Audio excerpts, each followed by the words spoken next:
Hey! I'm always surprised by our shorter intro. I'm not used to it anymore. Because we're talking, we're gabbing in the background, and then the intro stops. Exactly. Because it's fast. That's what you're supposed to do. Get to the point. Yes. So we've been talking last week about networking. We talked about ditching the business cards. We talked about new way of networking and the focus around more learning and events and how networking is shifting for 2025. So we're going to continue that conversation today with Beyond the elevator pitch. So we're talking about making more authentic connections, how you get from that 2 minutes that you're usually given in networking, at least old school wise. those events where it's like everybody gets 2 minutes to go around the table and introduce themselves. And how then what do authentic you is do? that? What do you do after the 2 minutes? That's the topic today. So we're going to give you our 10 points to let you know what we think you need to do and to ensure that when you are going into this new world of networking for 2025 and beyond,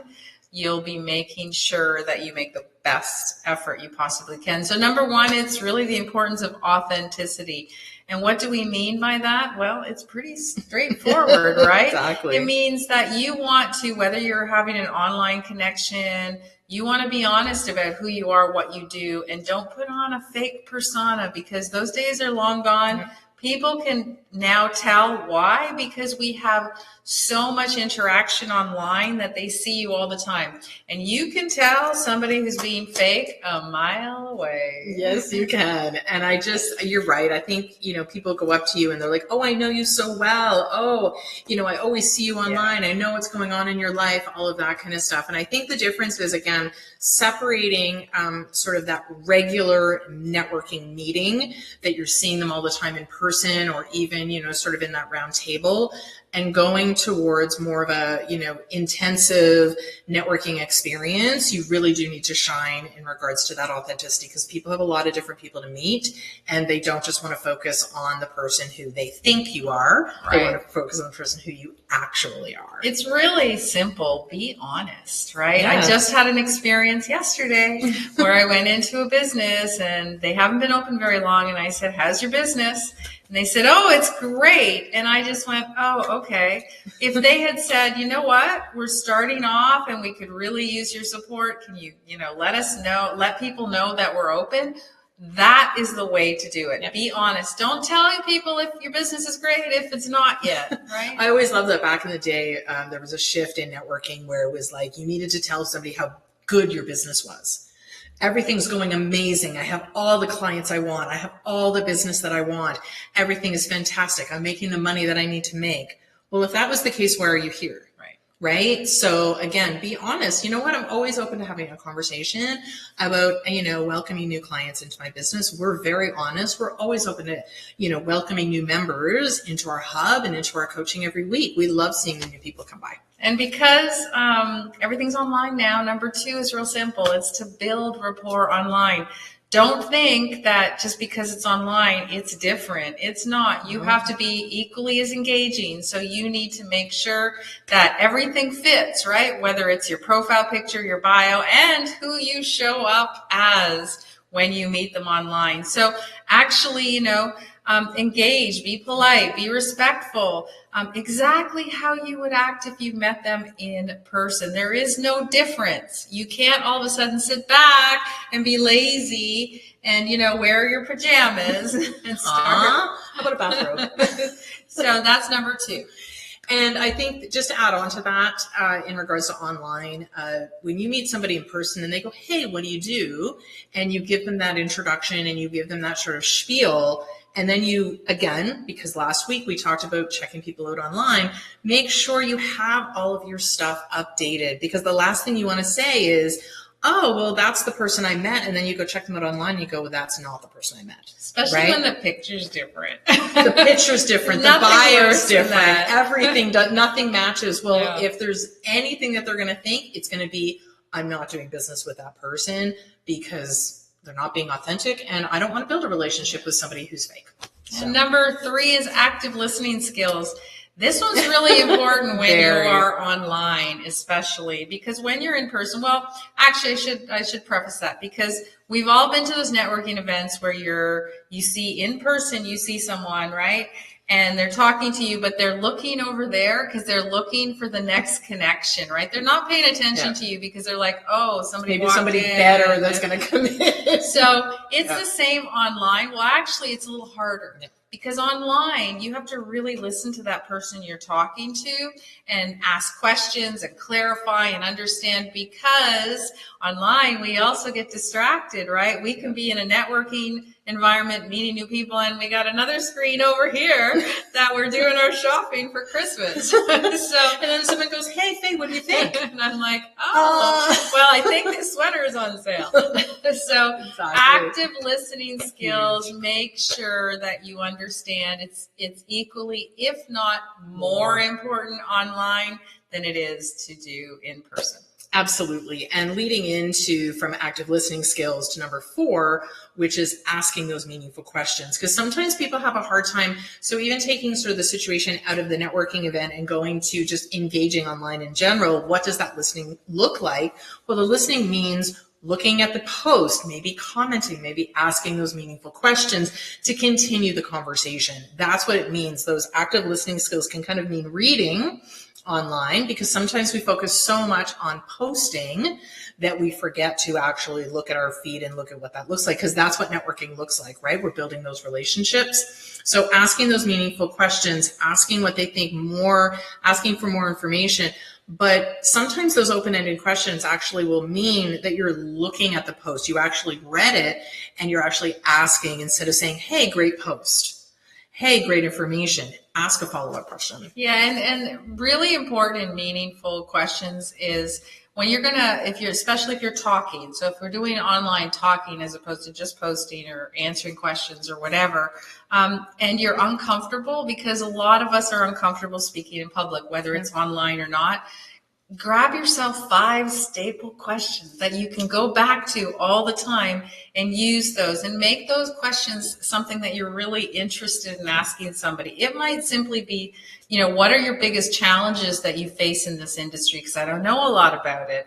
Or, how has your business changed in your industry from a year ago till now? Those are common questions that every single person can answer across all industries. So if you're a little uncomfortable with being, in the moment, then always go back to your key questions, carry those in your back pocket, and make sure that you're ready to ask. But make sure you're actually interested in those questions. Hence number 3, active listening.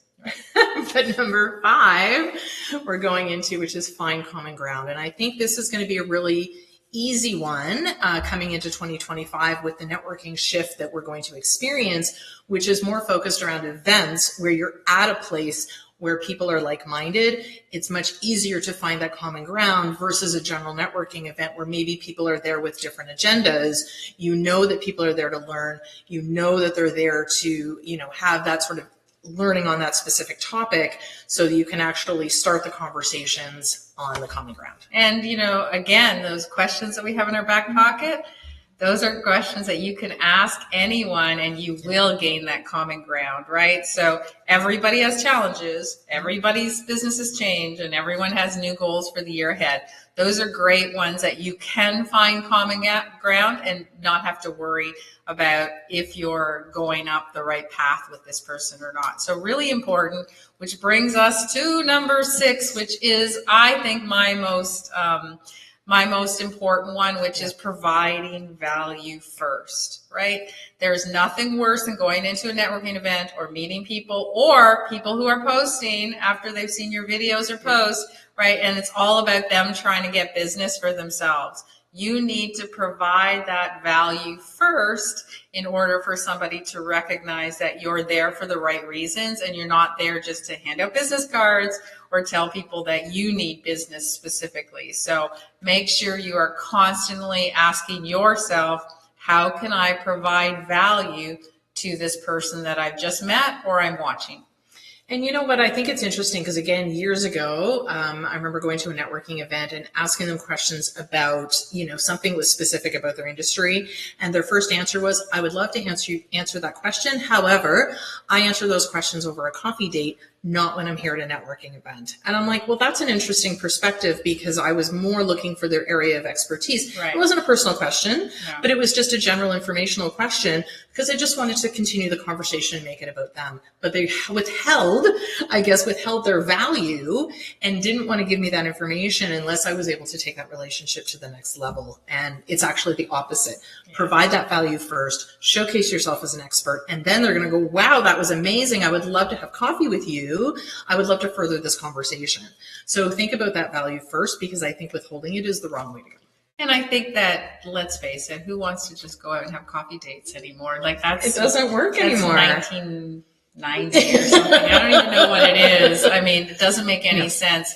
It's interesting because the more I talk to people, I always say, jump on a video call with me. I don't need to drive somewhere to meet them, because the people I network with now are across the globe. So you're not meeting them for coffee. No. So it doesn't work like that. Make sure that you understand that going into it, okay, how can I add that value and how can I do it quickly? So leading into that, I think, is really, really important, which is number 7, which is the power of storytelling. Yes. And the storytelling piece is a really great way for you to be comfortable with adding that value, right? To be comfortable with having those conversations. Because if you have, and again, when you do our speaker training, you learn these tricks.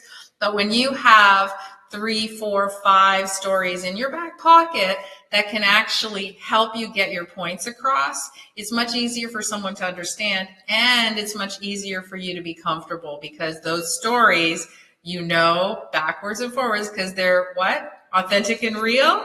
They're not made up. Going back to the number 1, right? Be authentic. And I love stories. I love hearing about how people got into their business. I love those personal customer stories. Oh, I had someone the other day that I was able to do this, this, and this. I remember those, right? You feel good. You feel interested. You want to hear more about the story and how it ended, right? So I think the power of storytelling is so crucial when you're meeting people. Yeah. If you're on the common ground, you're being authentic, you're asking meaningful questions, you're listening, you're actually interested in what they have to say. So you're bringing that story and you're bringing them through that entire journey, which is really cool. And number 8 is building trust and building credibility. Very, very important. Meeting anyone, talking to anyone, and even people that you don't know, but you're commenting online. Yeah. And how do you do that? It's simple. It's really following through, following up, making sure that you're good on your word, responding to messages promptly, right? And keeping in touch. If you say, hey, I'm going to send you something after this call, send it. If you say, I've got somebody I think I can help you make with a connection, then connect them, right? They shouldn't have to follow up with you on something that you promised. So it's really, really important to develop that trust and that credibility quickly, especially online, and in particular in this day and age, because we are really looking for instant, right? Instant everything. And so we don't want to wait 1 week for you to follow up and say and do what you were going to do. Exactly. And there's nothing worse that will completely diminish your trust and credibility is when there's different pieces of information on different platforms, especially when you're having those conversations. So going back to sort of reiterating what I said before, that trust comes from, making sure that your profiles are updated, making sure that your social media posts are consistent with your message. Because when people start to look and they're like, well, wait a minute, she said she was of this person and she had these kind of values, and then you see their posts online and you don't really understand what they're talking about, or maybe they're speaking in a little bit of a different way and you don't really understand maybe what they do, then that trust and credibility can go completely out the window. So making sure that your message is consistent, your profiles are consistent, and things that you're saying are consistent, because that will help you. And we're leading right into number 9 with those long-term relationships, and making sure that you're cultivating those long-term relationships, because you want them to continue through the life of your business, not just an overnight thing. So cultivating long-term relationships is probably the number 1 problem most people have, right? Because we all make connections and we all say we want to absolutely stay in contact. This is great. We have things in common. And then what happens is you look up and you realize that that connection you made was 8 months ago and you haven't stayed in contact. What happened to the time? And I am guilty of it. Most of us are guilty of this one because it's very challenging because life goes by so quickly. Your calendar gets filled up. Yeah, and then you realize that what were we going to talk about? I can't even remember. Was it? And it really comes down to what's on your agenda. If you don't think it's that important, you might have been, doing the nice speech about saying, yeah, we got to keep in contact. But really you were thinking internally, you know what, we don't really have a lot to work with together. So that's really important to ensure that you don't come out and say you're going to continue this conversation or this relationship and not mean it. So it goes back to everything we talked about, trust, accountability. Everything that you want to achieve by meeting people, you need to, at the end of the day, be honest and authentic with why you're going to meet them. And as the networking trend shifts away from sort of those weekly meetings, and I think that was much easier, right, to cultivate those long-term relationships because, it doesn't matter if I remember to follow up with them, I'll see them next week. But as that trend is going away and weekly meetings are starting to go away and, seeing people at a regular event or seeing them at a one-off workshop, it's even more important to follow up with them and set those reminders so that you continue those conversations the next time you see them. And our final one is number 10, which is turning connections into collaborations. What do we mean by that? It's like, who do you want to work with? How can we work together to get things done to help both of our businesses at the same time? Back in the day, we used to say, we used to be afraid that, oh no, we need to just look after our own business. But if you help somebody else, their business can help you as well. We all the time, we try to support local businesses, and it's amazing how many people don't do that in return. They won't do it. They won't. They're like, no, they're competitive. And everyone, the truth is there's room for everyone and there's room for success for everyone. So you need to make sure that you refer clients to people that could use the benefit of the person that you've met. You want to maybe do some programs together or do something that you can align your two specialties and make it something unique and powerful and maybe bigger than what your business is currently. Exactly. And I think the interesting piece about people trying to hold it so close to their heart is that they avoid not only the competitors, but if you actually learn about other people's businesses, what a great resource that you become when you say, hey, do you know somebody that does this? And you do, and you know them and you trust them and you can go, yeah, you know what? I do know somebody. Here's their contact information, or let me introduce you.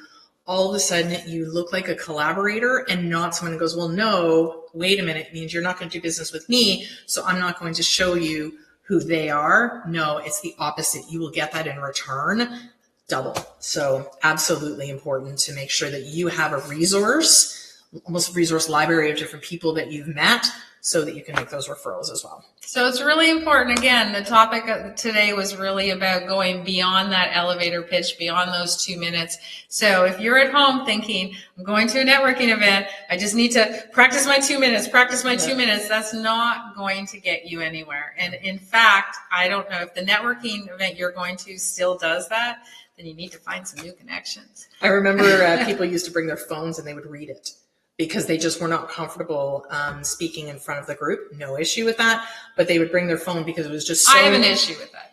Well, I have an issue with that. If you need your phone to tell people what you do, you should do something else. And absolutely.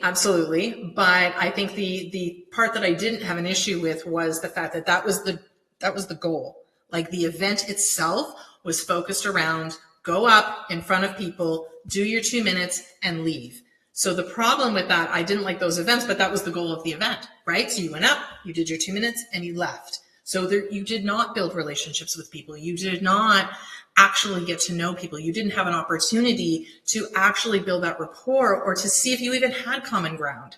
You didn't have that because that was the goal of the event. So it was, I'm glad that those are gone. I would rather you are, please don't. I would rather you go up and if you have 2 minutes, I'd rather you to say, hey, I do finance. If you want to know specifically, come and talk to me.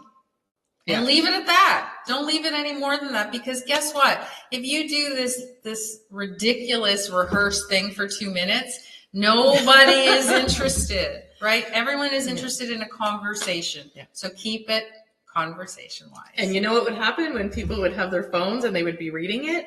Is that people were doing this and looking around and waiting, and is it my turn yet? And they were looking, they're not paying attention.